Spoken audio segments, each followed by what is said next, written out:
Le calme de la nuit contrastait avec la tempête qui grondait chez moi. En tant qu'étudiante en cybersécurité, j'étais fier de ma maîtrise du monde numérique, un domaine que je croyais avoir conquis. Mais rien dans mes études ne m'avait préparé à la terreur qui allait suivre. Tout a commencé par un événement anodin, un mouvement furtif, à peine perceptible. Je l'ai écarté comme un jeu de lumière ou le fruit de mon imagination fatiguée. Tu vois des choses, Megan. Il est temps de faire une pause. Mais l'illusion de sécurité s'est brisée au moment où je l'ai entendu. Le bruit reconnaissable d'un déclencheur d'appareil photo quelque part dans les profondeurs de ma maison. Mon cœur s'est arrêté, mon sang s'est glacé, et la réalisation glaçante m'a frappé. Je n'étais pas seul. Frénétiquement, j'ai scruté autour de moi, chaque ombre, chaque recoin, mais je n'ai rien trouvé. Le silence qui a suivi était oppressant, étouffant. Puis, mon téléphone a vibré. Un message anonyme avec juste un lien attendait dans mes notifications. Je l'ai cliqué, et mon sang s'est glacé. Ça menait à un flux en direct, montrant mon salon sous un angle où je n'avais placé aucune caméra. Et il était là, une silhouette dans l'ombre, le visage masqué, mais ses intentions claires, attendant dans ma chambre à l'étage. Bienvenue dans ton cauchemar, Megan. Sa voix était une mélodie tordue, annonciatrice des horreurs à venir. Je le fixais, figé, alors qu'il traversait ma chambre avec une familiarité troublante, chaque pas affirmant son contrôle. J'ai attrapé un couteau de cuisine, mais il l'avait vu en direct, comme je pouvais voir ma maison à travers 18 caméras. Qui était-il? Comment était-il entré? Comment avait-il placé ses caméras? Et que comptait-il faire? Quand j'ai regardé le téléphone, il avait disparu de ma chambre, ce qui voulait dire qu'il pouvait être n'importe où. Le jeu avait commencé, ses règles, son terrain de jeu. Ma maison était devenue un terrain de chasse. Il me narguait, me laissant découvrir des signes tordus de sa présence. Un couteau ensanglanté ici, une mèche de cheveux là. Ses actions étaient calculées, conçues non seulement pour effrayer, mais pour me déstabiliser mentalement. Tu ne peux pas te cacher, Megan. Je suis partout. Tu joues selon mes règles maintenant. Qui êtes-vous? Pourquoi fais-tu ça? Sors de chez moi tout de suite ou j'appelle la police. Tu as un téléphone dans les mains, Megan. Passe l'appel. Mais rappelle-toi, si tu fermes ton téléphone ou changes d'application, il explosera dans ta main. Ces paroles résonnaient dans mon esprit. Une guerre psychologique destinée à me briser. Mais au milieu de la terreur, une étincelle de défi s'est allumée en moi. Je ne pouvais pas le surpasser en force, mais peut-être, juste peut-être, que je pourrais le déjouer. Je me suis souvenu de mes études, de mes projets sur la cybersécurité et le piratage. Si je pouvais accéder à mon équipement, si je pouvais juste accéder au réseau. Que veux-tu de moi? J'ai pleuré, ou du moins fait semblant de pleurer. Je devais paraître aussi faible que possible pour élaborer mon plan de secours. Je suis descendu au sous-sol en pleurant. Il abritait mon labo de fortune, rempli de serveurs et d'écrans. C'était une forteresse technologique, et entre ces murs, j'ai trouvé mon courage. Si j'arrivais à la salle des serveurs, je pourrais contacter les autorités. En entrant enfin dans la salle des serveurs, verrouillant la porte, je me suis tourné vers les écrans, les doigts au-dessus du clavier. C'était le moment, le champ de bataille que je connaissais, où j'avais l'avantage. Je me suis mis au travail immédiatement. J'ai commencé à tisser ma contre-attaque, un appel à l'aide silencieux intégré dans le code. La nuit était loin d'être finie, mais pour la première fois depuis le début du cauchemar, j'osais espérer. Le décor était planté, les joueurs en position. Le jeu, cependant, allait changer.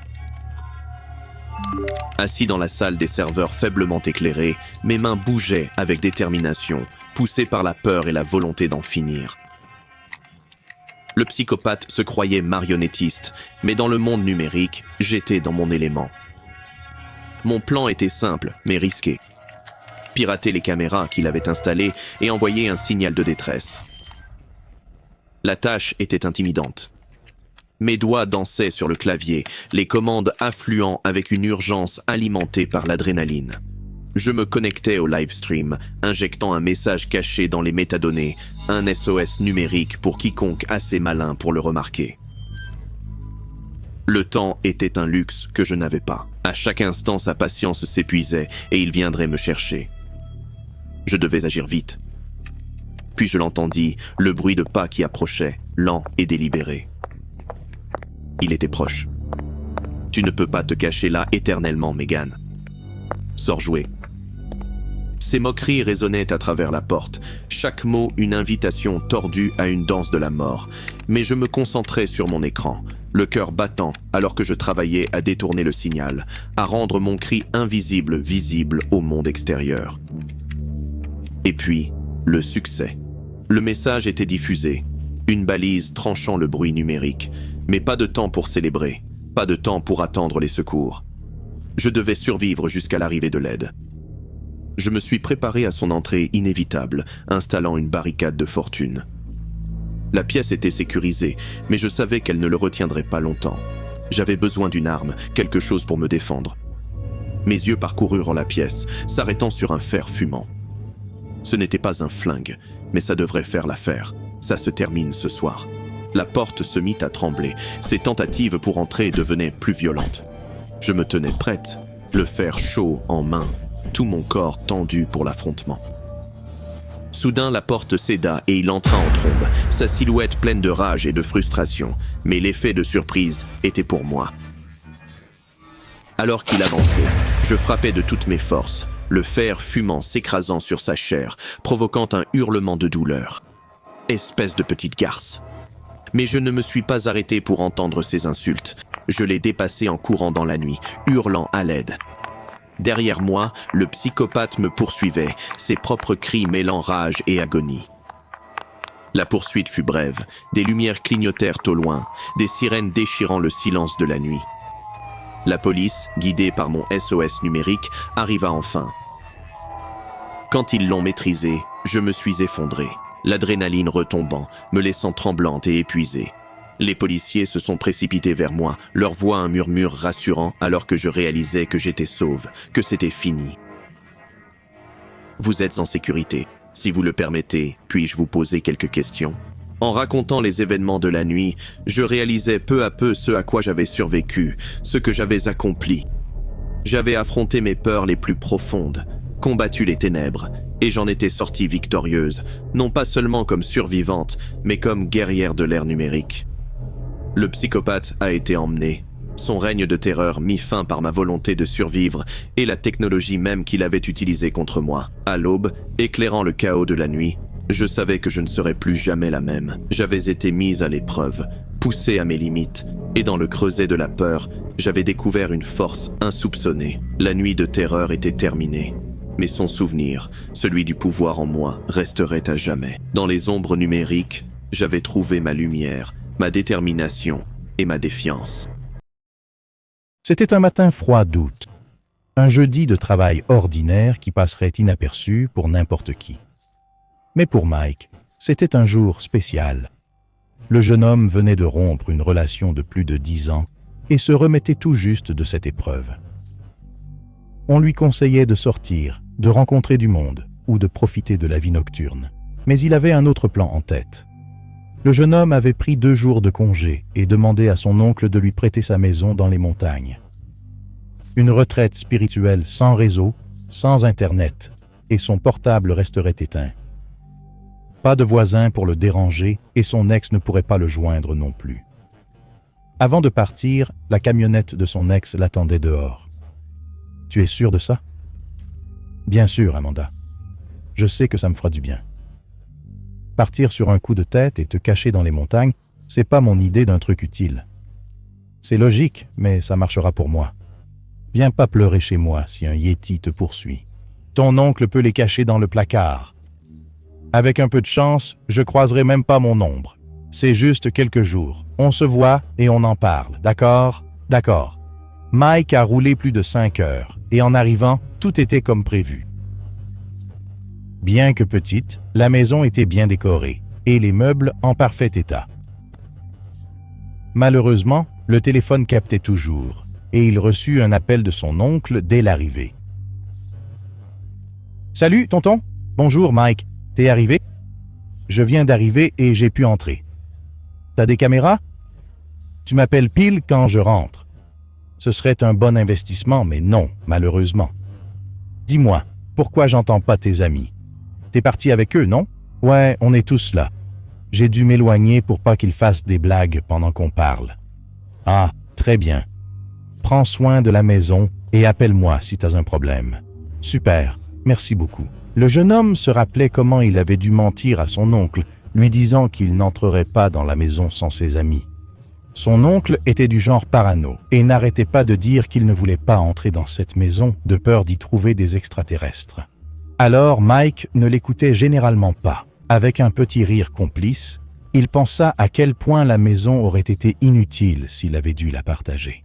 Après une journée entière de détente et de tranquillité, Mike s'endormit dans une paix totale. Mais ça n'a pas duré longtemps. Un bruit étrange le fit ouvrir les yeux. La pièce était sombre et la lumière de la lune passait à peine par la fenêtre. Mike pensa qu'il pleuvait sans doute. Alors il essaya de se détendre à nouveau. Avant de s'endormir, un rayon de lumière frappa ses yeux et l'alerta. En les ouvrant, il réalisa que c'était la lumière de la lune qui brillait directement contre la fenêtre. Mike essaya de se rendormir, mais la paranoïa le submergea, et il ne put se convaincre que tout cela n'était qu'un rêve. Le jeune homme s'habilla et sortit lentement du lit. Il regarda par la fenêtre et ne vit personne. De retour au lit, il s'apprêtait à se couvrir. Mais une image le figea de peur. Le sang se glaça dans ses veines, la peur le submergea si brutalement que chaque fibre de son corps se tordit de douleur. La fenêtre à quelques pas était fermée, mais une traînée de terre partait de là et finissait sous son lit. Mike ne pensa qu'à bondir du lit et se mettre à courir. Attraper un couteau, se cacher ou tenir jusqu'à l'aube. Mais soudain, il tomba et se cogna la tête contre le mur. Quelqu'un sous le lit le souleva d'un coup, le faisant basculer. Aussitôt, quelque chose jaillit des draps et fonça sur lui. Avant qu'il puisse réagir, un homme grand, blanc et décharné se dressa au-dessus de lui, un couteau à la main. Ses yeux bleus grands ouverts fixaient ceux de Mike avec une colère injustifiée. Malgré sa maigreur, cet homme avait une force incroyable et connaissait les arts martiaux, car il maintenait le jeune homme totalement immobilisé. « S'il te plaît, ne me tue pas, j'ai fermé les yeux, je n'ai pas vu ton visage. » Mike suppliait, les larmes aux yeux, sans bouger d'un poil. « Prends tout ce que tu veux, je ne bougerai pas d'ici, attache-moi si tu veux. Alors tu n'as pas vu mon visage, et tu promets de pas bouger, gamin?